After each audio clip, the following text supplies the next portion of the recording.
स्वयं सहायता समूह की महिलाओं के लिए लेकर के आ गए हैं आजीविका सखी की भर्ती की जानकारी। आजीविका सखी की नौकरी क्या है, कैसे मिलती है, आवेदन प्रक्रिया क्या होती है, किस उम्र की महिलाएं इसमें आवेदन कर सकती हैं, मानदेय कितना मिलता है, पूरी जानकारी बताएंगे। इसलिए बहनों लास्ट तक वीडियो जरूर देखिएगा।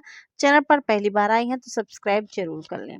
आइए इस वीडियो में आपको जानकारी देते हैं। सबसे पहले आपको बता दें कि जो ये आजीविका सखी की नौकरी है वो स्वयं सहायता समूह की महिलाओं को ही दी जाती है, ठीक है।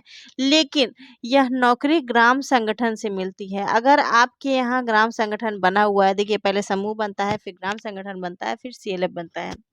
यदि आपके यहाँ ग्राम संगठन बना हुआ है तो ये भर्ती आपके यहाँ आएगी, ठीक है। जब भी बनेगा तो आएगी। मान लो आपके यहाँ ग्राम संगठन नहीं बना है तो लेट से आएगी, और अगर बना है तो बहुत ही जल्द ये भर्ती आएगी। और यह भर्ती उत्तर प्रदेश हो गया, राजस्थान हो गया, और भी ऐसे विभिन्न राज्यों में चल रही है, ठीक है।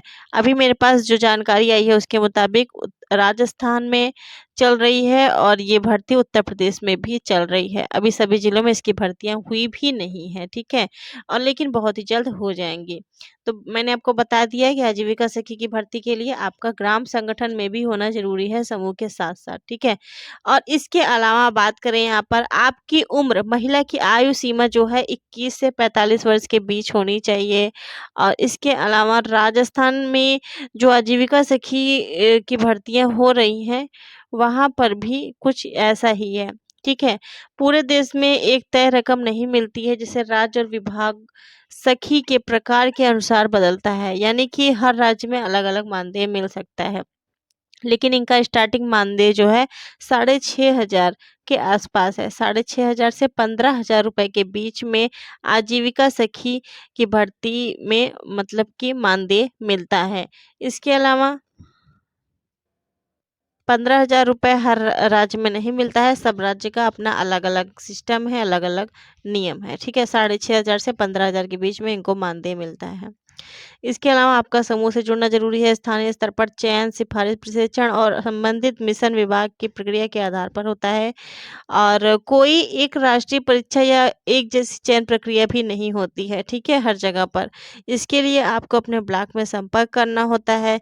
इसके अलावा आजीविका सखी की भर्ती में काम करने के लिए, इस नौकरी को पाने के लिए आपको मान लीजिए आपको ये नौकरी मिल गई तो इसमें काम क्या क्या करना पड़ेगा वो भी जान लीजिए, क्योंकि हर महिला को जानना चाहिए कि अगर इसमें हम फॉर्म भर रहे हैं तो हम इसमें हमें काम क्या करना पड़ेगा, क्योंकि उसी अनुसार महिलाएं फॉर्म भरती हैं, आवेदन करती हैं कि हाँ हम ये काम कर पाएंगे या नहीं कर पाएंगे।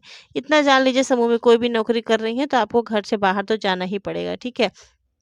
घर बैठे काम नहीं होता है इसमें। तो इसके अलावा घर से बाहर का मतलब यहाँ पर गाँव में, ठीक है, अपने ही ग्राम पंचायत में।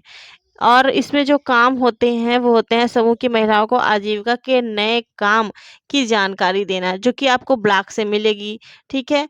महिलाओं को सरकारी योजना और उपलब्ध सुविधाओं से जोड़ना, छोटे व्यवसाय उद्यम शुरू करने में मार्गदर्शन देना, समूह की महिलाओं को प्रशिक्षण और जरूरी जानकारी दिलाने में मदद करना, महिलाओं की आय बढ़ाने के लिए स्थानीय रोजगार, व्यवसाय के अवसर तलाशना, जरूरत पड़ने पर ग्राम संगठन और मिशन के अधिकारियों के साथ समन्वय करना, यानी कि मतलब कि मीटिंग करना, बैठक करना, ठीक है। तो ये सब चीजें आपको ये कुछ काम करने पड़ेंगे एक प्रकार से। और अच्छा काम है, ऐसा नहीं है कि आपको कहीं पर जैसे कि इसके लिए कोई ऑफिस वगैरह तो नहीं बनेगा, लेकिन हाँ ग्राम संगठन की नौकरी है। डेली का इसमें कोई काम भी नहीं है आपका। महीने में जो लगता है मुझे कि महीने में आपको 10 दिन काम करना पड़ेगा।